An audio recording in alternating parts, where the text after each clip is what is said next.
Primero, antes que nada, darle la bienvenida a la BCCB Talks, que esta es la séptima que hacemos en la bolsa. Yo había hecho hace un mes una charla respecto a los precios de granos en cuarentena. Hoy lo que estamos haciendo es precios de granos en cuarentena extendida. Así que bueno, vamos a ver qué es lo que está pasando qué pasó en el último mes para actualizar nuestras proyecciones, nuestras perspectivas. Vamos a arrancar hablando de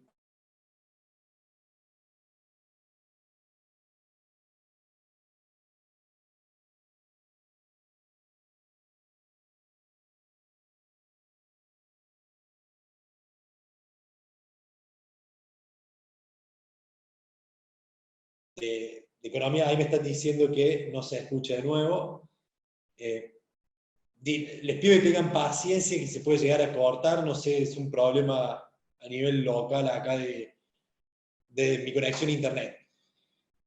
Que el FMI espera una caída del 3% para este año, mientras que para 2021 se vería una nueva recuperación. Pero esta caída del 3% no necesariamente es para todos igual, sino que es bastante dispar de acuerdo a cada país.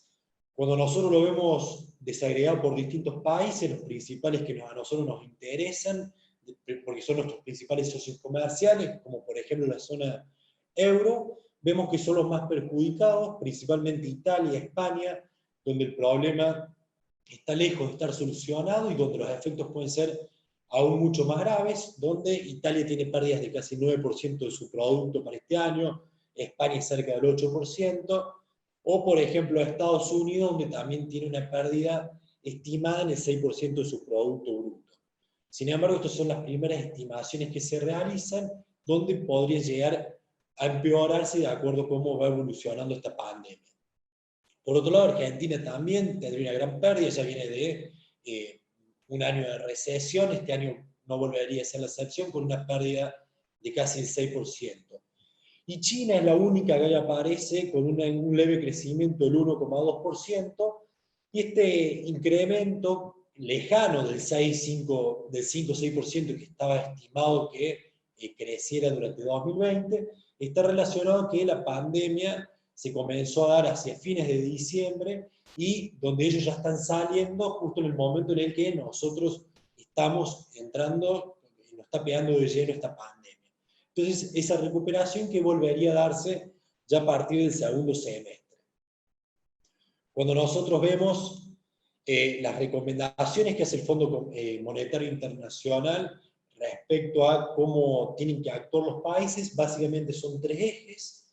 Uno es proteger las vidas, donde acá dice el FMI que los estados lo que deben asegurar son dos cuestiones básicas, que es la protección de la salud de sus habitantes, y por otro lado, y no menor, es el aseguramiento de la seguridad alimentaria, de poder brindarle alimentos a su población. Por otro lado, tenemos lo que es la protección de las fuentes de trabajo. El FMI lo que dice acá es que los problemas de liquidez no se transformen en problemas de solvencia y de esta manera poder asegurar las fuentes de trabajo, donde acá hace mucho hincapié en lo que es la política monetaria, principalmente lo que son las tasas de interés, como lo que hizo Estados Unidos, que pasó del 1,25% a una tasa de referencia del 0,25%, lo cual hace que el costo del dinero sea mucho más bajo y, bueno, alivianar la carga de los créditos sobre la población.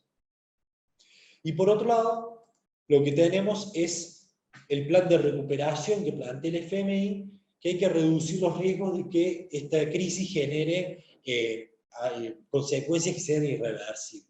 Y en este sentido plantea una política fiscal activa que trate de prevenir estas situaciones y que trate de restaurar la demanda y el regreso a la senda del crecimiento del Producto Bruto.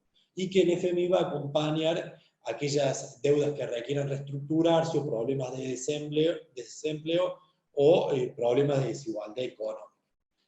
Eso por un lado lo que es a nivel económico, global. Acá China ya estamos viendo que está mostrando signos de recuperación, esos son los que están diciendo las fuentes chinas, que podemos llegar a dudar de si son ciertos estos datos o no, pero bueno, eso es lo que se está informando, y cuando uno ve la bolsa de Shanghái es que se está viendo una recuperación en esos niveles, obviamente muy lejanos a los que teníamos antes.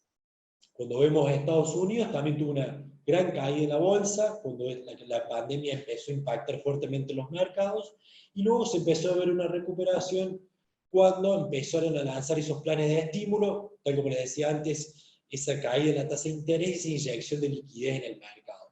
Sin embargo, todavía los efectos pueden ser mucho más graves en la bolsa, principalmente porque hay muchas empresas, como las relacionadas a la tecnología, el turismo, donde todavía no se están dimensionando los efectos que puede haber en términos de desempleo, y por ende todo eso es lo que va a llevar en problemas de demanda y en la actividad económica. Por lo tanto, esto, si bien se muestra una recuperación, todavía no está claro qué rumbo puede llegar a tomar. Y acá tenemos un caso más, como por ejemplo España, donde la bolsa ha caído de sus niveles mínimos y no logra despegarse porque está en pleno proceso de crisis. Ahora bien, pasando a otras las variables más importantes, y hacemos un paréntesis, ¿se escucha bien? Así que espero que se esté escuchando bien y que lo vayamos siguiendo. Lo que es petróleo. ¿Qué pasa? Que esto es otra de las variables que obviamente está influida por la pandemia del coronavirus, que impacta en el nivel de actividad económica, y obviamente eso hace que se demande una menor cantidad de energía o de recursos, y obviamente la energía que rige el mundo, que es el petróleo, se ve afectado, entonces hay una menor demanda mundial de petróleo y un menor consumo. Por lo tanto, hay una situación de oferta mayor a la demanda. Entonces, esto se le suma también un conflicto entre los países de la Organización de los Productores de Petróleo, principalmente Arabia Saudita y Rusia, donde hubo un conflicto comercial, donde ambos decidieron aumentar sus niveles de producción en este contexto, y obviamente eso es lo que genera una mayor oferta en un contexto de demanda bastante deprimida. Entonces, esto lo que generó fue que se acumularan stocks de petróleo, es decir, de almacenamiento. Todos los lugares de almacenamiento de petróleo están al tope, diríamos, entonces eso hace que los excesos de producción no haya dónde ubicarlos. Pero la noticia positiva por ese lado es que hubo un nuevo acuerdo entre estos países productores de petróleo, donde recortarían la producción, lo cual permitiría que el precio del petróleo no cayera aún más. ¿Por qué es importante ver el precio del petróleo nosotros que estamos en el mercado de los granos?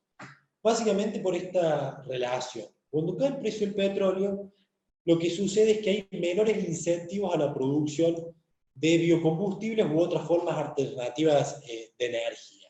Es decir, si el precio del petróleo es muy alto, a mí me conviene ir a buscar otras fuentes de energías, como por ejemplo los biocombustibles o los yacimientos de petróleo no convencionales.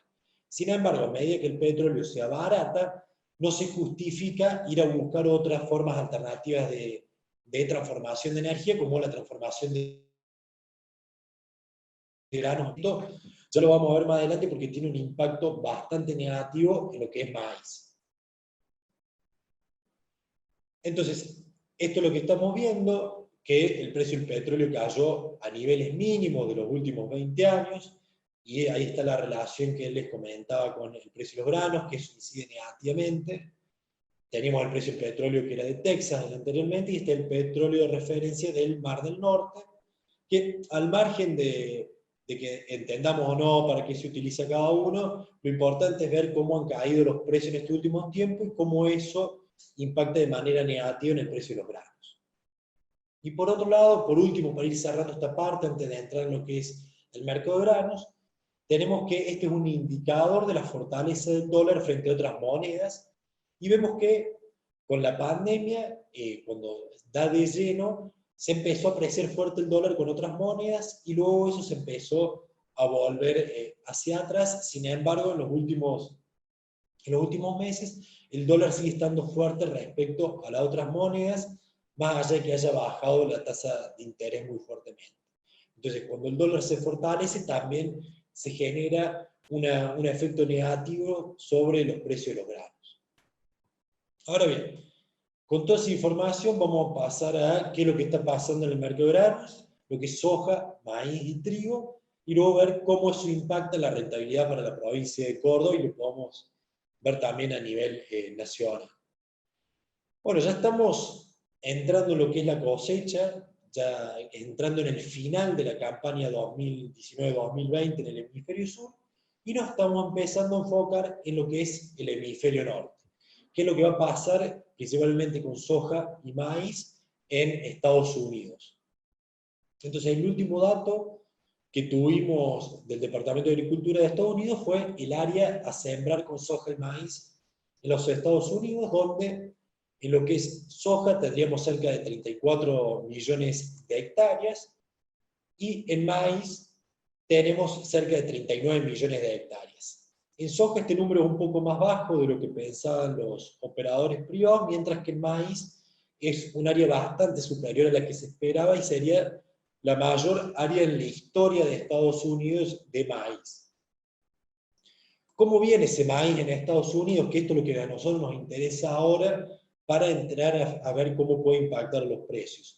El maíz recién se está sembrando, ahí pueden ver en la línea, ahí donde está remarcado, donde está en línea con lo que fue el año pasado y por debajo del promedio. Sin embargo, esto recién arranca y esto hay que seguirlo todas las semanas hasta fines de mayo aproximadamente, cuando se termina de implantar el maíz, porque eso va a condicionar obviamente la producción. Lo que muchos están hablando es que si se concreta y si las condiciones climáticas son favorables, tendría que ser la mayor cosecha de la historia de maíz en Estados Unidos. Lo que es soja también recién está arrancando, es incipiente la siembra de soja, pero entonces, bueno, para eso lo importante es ver cómo va a estar el clima en el próximo mes. Por un lado tenemos acá lo que estamos viendo es el monitor de sequía de los Estados Unidos, donde ahí se remarca lo que es la principal zona productora de granos de Estados Unidos, donde se ve que hay ausencia de sequía, o sea, por lo tanto que hay buenas reservas de agua o no tienen complicaciones en las principales zonas productoras. Y cuando vemos las probabilidades de precipitaciones en el próximo mes, que es el que va a ser el fuerte, el que va a determinar la siembra de maíz y de soja, vemos que las precipitaciones van a ser normales o en algunas zonas levemente por encima de lo normal, lo cual en algunas situaciones puede ser beneficioso para los cultivos, siempre y cuando no sea en exceso que complique las tareas de siembra. Pero si se dan en términos adecuados, pueden ser bastante beneficiosas para soja y maíz, lo cual obviamente se traduce en menores precios para los granos. Ahora bien, entrando lo que es soja, y en particular, nuevamente yo les mostraba el mes pasado que la cosecha de Brasil iba a ser una cosecha récord, que era un número de alrededor de 124, 125 millones de toneladas, y hoy, estas últimas semanas, la CONAB, que es como el Ministerio de Agricultura de Brasil, recortó esa estimación de producción, pero no deja de ser su mayor nivel de la historia, con 122 millones de toneladas, que están entrando en este momento al mercado, que ya está prácticamente finalizando la cosecha de soja en Brasil. En Argentina también tuvimos algunos recortes en la cosecha, lo que es la Bolsa de Buenos Aires, la Bolsa de Rosario, empezaron con estimaciones en torno a 55, pero fueron recortando y hoy estamos en torno a los 50 millones de toneladas, lo cual coincide con lo que estima el Ministerio de Agricultura de la Nación de aquí de Argentina. Sin embargo, no dejan de ser buenos volúmenes de producción o de oferta que haría el Mercosur en lo que es términos de soja. Lo que es a nivel mundial, también se recortó la producción básicamente por Brasil y Argentina, y esto lo que genera es que se reduce la relación stock-consumo y estamos en la menor relación de las últimas 4 campañas, lo cual es un indicador positivo para los precios de la soja, lo que ya está indicando que luego de varios años que venimos con exceso de oferta, la oferta se está contrayendo y la demanda viene presionando, lo cual hace que le dé un incentivo a los precios, por lo menos los sostenga. Y otro dato no menor, que esta es la posición de los fondos en Estados Unidos en el mercado de Chicago, que siguen estando vendidos. ¿Qué quiere decir? Que cuando están vendidos, están esperando que los precios de la soja suban, y eso es lo que se estuvo dando en las últimas semanas, donde esta posición está vendida, contrariamente a lo que pasa en maíz, como lo vamos a ver más adelante. Entonces, en este contexto lo que vimos es cómo el precio de la soja pasó en solamente menos de un mes, pasó de $332 por tonelada a $308 por tonelada, lo cual es una caída bastante negativa, y ya vamos a ver cómo afecta eso a nosotros en Argentina, donde en Rosario en los últimos días estuvo en torno a los $206 por tonelada, que si los comparamos con el año pasado, que ya teníamos precios bastante más bajos, sigue siendo una variación interanual de $11 negativa. Ahora, cuando vamos a maíz, también de nuevo, esto lo repetimos, volvió a actualizar la CONAB los datos de maíz y se sigue confirmando una super cosecha en Brasil, con más de 102 millones de toneladas. Ellos ya terminaron de cosechar, de cosechar el maíz temprano, y ya están terminando de sembrar el maíz tardío conforme iba terminando la cosecha de soja. Si las condiciones climáticas acompañan, esto vamos a tener un volumen récord de maíz tardío, que como veníamos repitiendo, en lo que es julio, agosto, septiembre, entra al mercado justo cuando entra nuestro maíz tardío, lo cual hace que la situación en términos de precios ahí no sea tan atractiva. Y esto es algo que me parece lo más importante, y que se refleja en los precios de Chicago, cuando yo les comentaba lo que pasa con los precios de petróleo. Los precios del petróleo cayeron mucho, entonces eso hizo que la producción de etanol se desplomara en Estados Unidos. Miren este gráfico de producción diaria, cómo cayó en pocos días, se desplomó, y esto básicamente por la falta de incentivos con los precios tan bajos del petróleo. Y este dato, que es muy importante, es porque el 40% del maíz de Estados Unidos se utiliza en la industria etanolera. ¿Qué quiere decir esto? Que si tenemos una menor producción de etanol, hay una mayor oferta de maíz, y esto obviamente se traduce en menores precios de maíz. Entonces, como cae la producción, aumentan mucho los stocks de etanol, y esto también va a condicionar al futuro a la producción de etanol en base a maíz. Entonces, obviamente todo esto genera un exceso de oferta de maíz en Estados Unidos que hace que los precios caigan. Y por otro lado, la posición neta de los fondos, que están esperando que los precios del maíz en el mercado puedan llegar a caer aún más. Entonces, cuando vemos el precio en el mercado de Chicago en los últimos días, cayó más de $20, influido obviamente por toda esta situación global, y obviamente por lo que está pasando con el etanol en Estados Unidos, donde perdió más de $20. Y en lo que está pasando en el mercado local, estamos teniendo una relativamente buena cosecha. No es la cosecha récord que tuvimos el año pasado, hubo alguna serie de recortes, todavía queda un largo camino para terminar de cosechar, pero se está estimando los privados entre 50 millones de toneladas y el Ministerio de Agricultura 55 millones y medio de toneladas, lo cual no deja de ser un excelente valor. Y cuando nosotros analizamos qué porcentaje se lleva comercializado, ya se llevan vendidos 22 millones de toneladas de maíz de la campaña contra 16 millones de toneladas a igual fecha del año anterior. Teniendo en cuenta que esta campaña se exportaría en 36 millones de toneladas, estamos hablando de que los exportadores ya compraron el 61% del maíz que necesitan para esos embarques. Por lo pronto les quedan comprar aproximadamente 14 millones de toneladas hasta la nueva campaña comercial del año que viene. Entonces, en este contexto, miren, cuando nosotros vemos lo que pasó con el precio del maíz, obviamente relacionado con lo que pasó en Estados Unidos cómo se desplomó el precio del maíz. La verdad que uno cuando veía antes de que pasara toda esta situación, el maíz tenía muy buenas perspectivas, en el relativo de precios con las hojas salía muy bien parado el maíz, sin embargo esto genera un gran cambio en el escenario y vemos cómo estamos en $119 por tonelada, contra el año pasado, igual fecha, estábamos en $138 por tonelada. Y cuando los vemos, los precios de los contratos futuros, vemos que están en torno a los 120, $122 por tonelada y no hay perspectivas de grandes incrementos en los precios.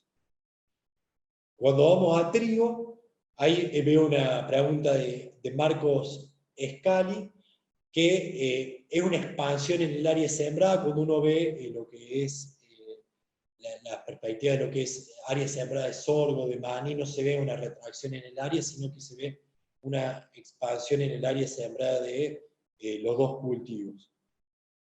Cuando vemos lo que pasa con trigo, que esto me parece lo más importante y también porque estamos viendo buenos precios en Argentina, hay una serie de países que están tomando medidas que están restringiendo la oferta, principalmente los países del Mar Negro, lo que tenemos Rusia, Ucrania, Kazajistán. Ahí lo que estamos viendo son las exportaciones de trigo que ellos hacen por campaña, que tienen previstos por campaña.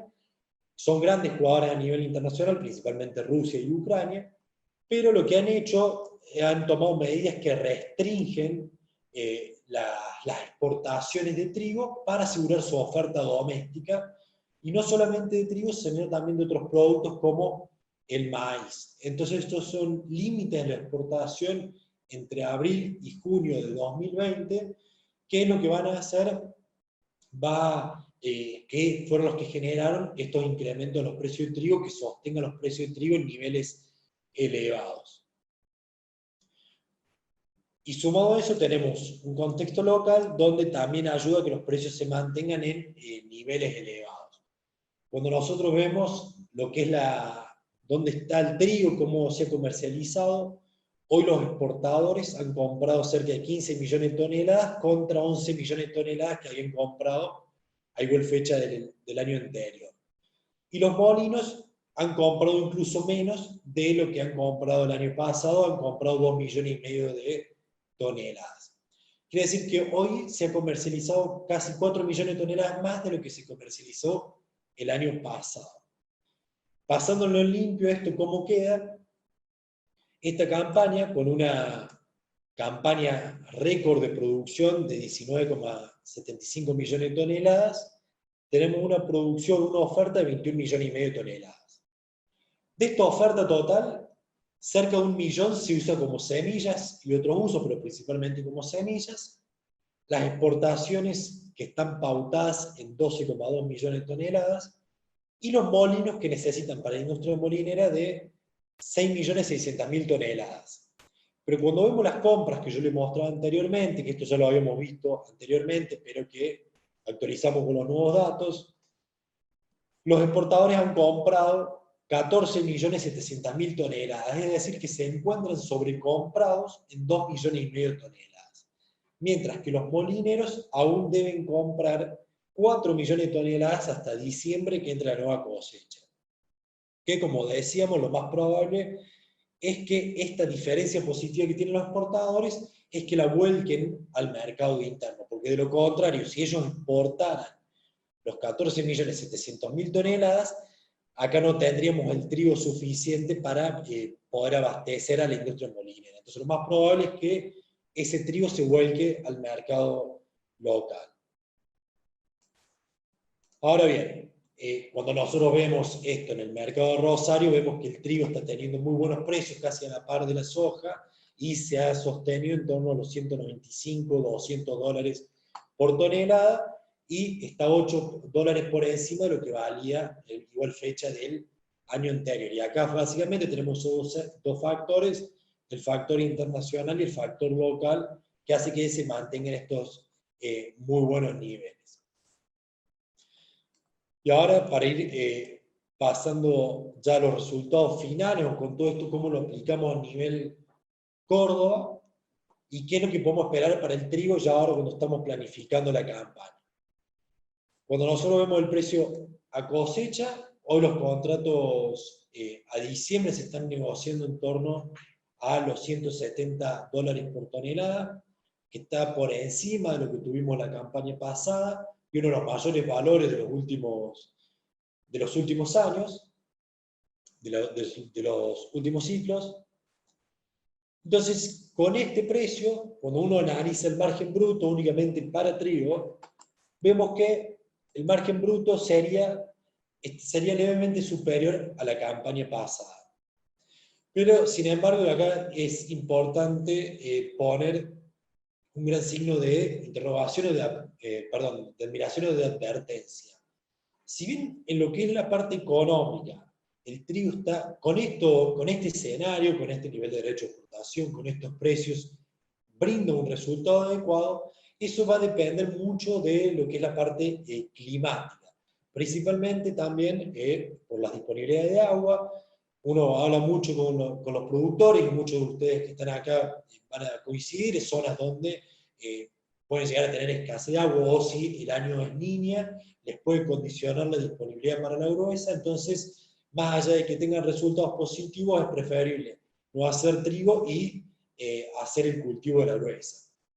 Por eso cuando uno lo ve eso a nivel provincial, cuando lo vemos a nivel departamental, los resultados acá son distintos, donde tenemos relativamente buenos resultados o que mejoran en los departamentos del sudeste, que son los que tienen mayor disponibilidad de agua, mayor régimen pluviométrico. O sea, acá tenemos mejores rendimientos, acá tenemos mejores resultados, pero cuando vamos a otras zonas, como lo que es San Justo, Río Primero, Totoral, Tercero arriba, ya hacia el centro norte de la provincia, el sur, ya los resultados son diferentes, y acá ya el agua comienza a jugar un rol mucho más importante.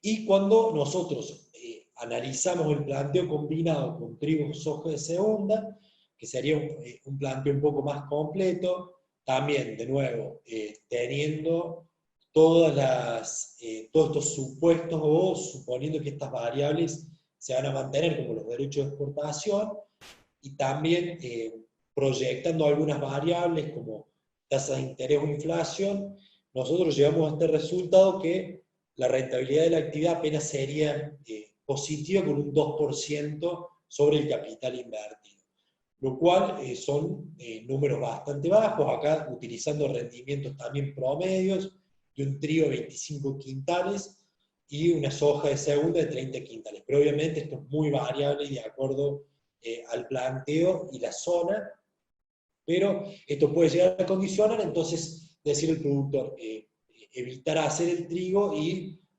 apuntar a un mayor rendimiento en soja. Pero también va a depender mucho de la zona.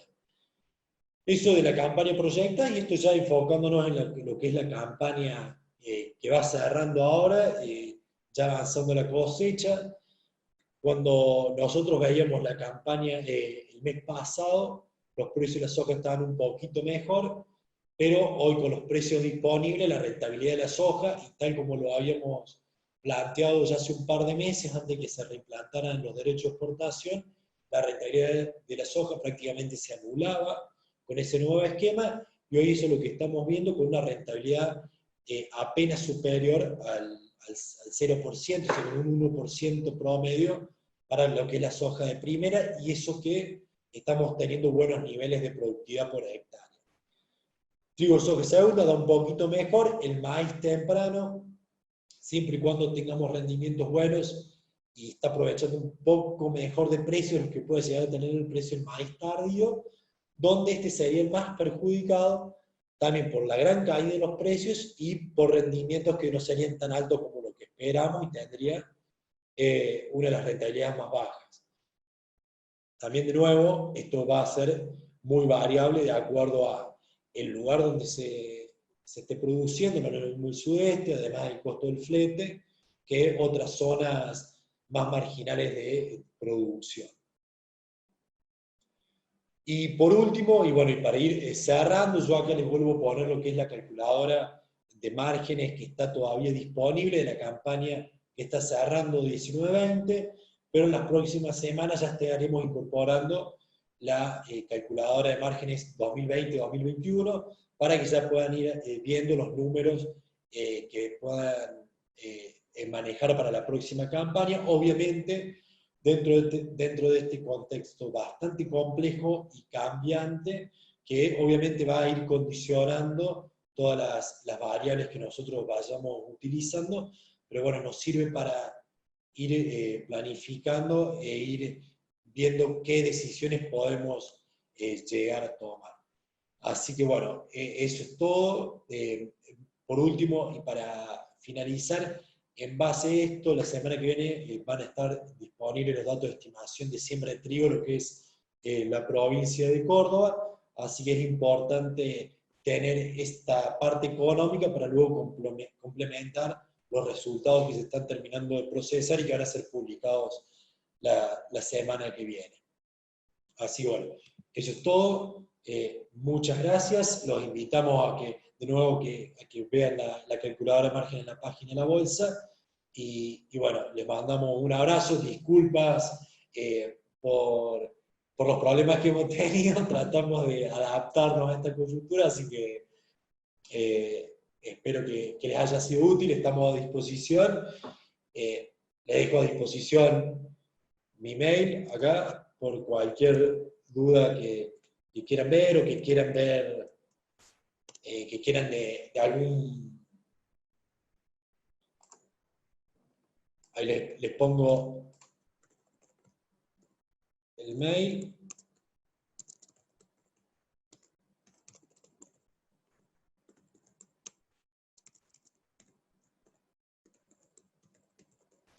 Ahí les dejo el mail de mi mail personal y el mail del equipo de economía para que nos escriban y bueno, cualquier cosa que necesiten o que podamos mejorar a su disposición. Así que un abrazo para todos y bueno, espero que dentro de todo haya sido claro. Un abrazo grande y espero que nos veamos pronto.